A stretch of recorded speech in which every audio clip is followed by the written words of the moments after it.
malakas na mga ka-amigos. Dudugtungan ko yan, abot na sa bahay yan. Pag dinugtong natin yan. Good morning mga ka-amigos. So for today's video mga ka-amigos, so akit na naman tayo dun sa bundok mga ka-amigos. Gawa ng nawala ang tubig namin. Siguro epekto ng nakaraang bagyo, kaya binaha yung ilog, pati yung hose namin, yung iba tangay, kaya check natin ngayon mga ka-amigos. So dito banda, dyan banda mga ka-amigos, may dugtong rin tayo dyan, so titignan natin. Na bulsa.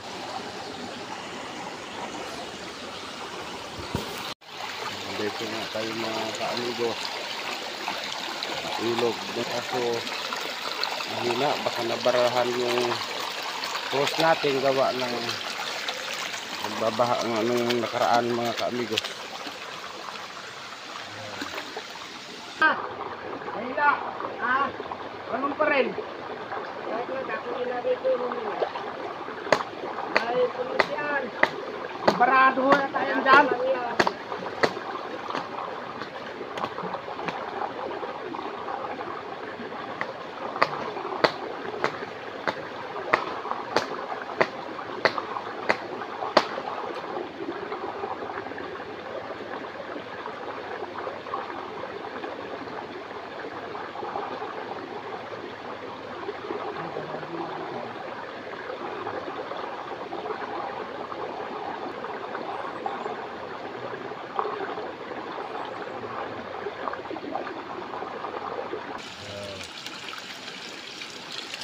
Bumuelo na yan.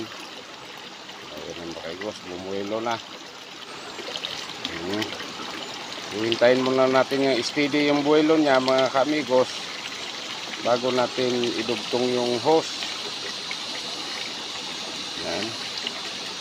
Ibianan ko pala yan mga ka-amigos, yung naghahawak ng hose na yan. Dalawa nga kami nagpunta dito para tignan namin yung hose namin. Katapos na binaha nga ito mga ka-amigos.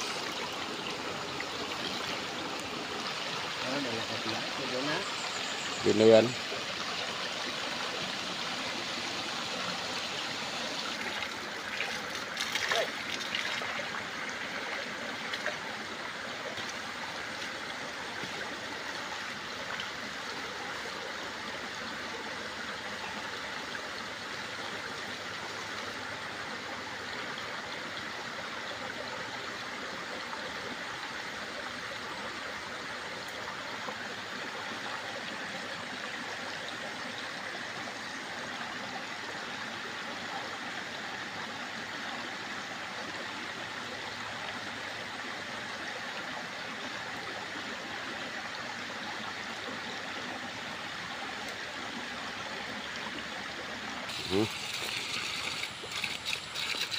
Bumabuelo pa.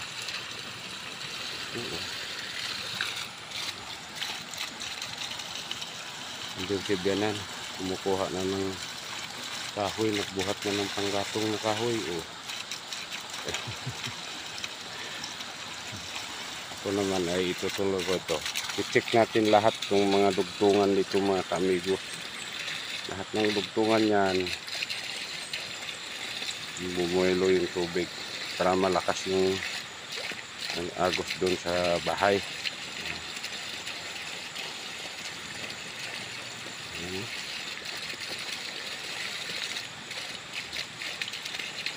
Hintayin natin mga ka-amigos na mag-steady yung buelo niya kasi yung hangin niya pusigsit.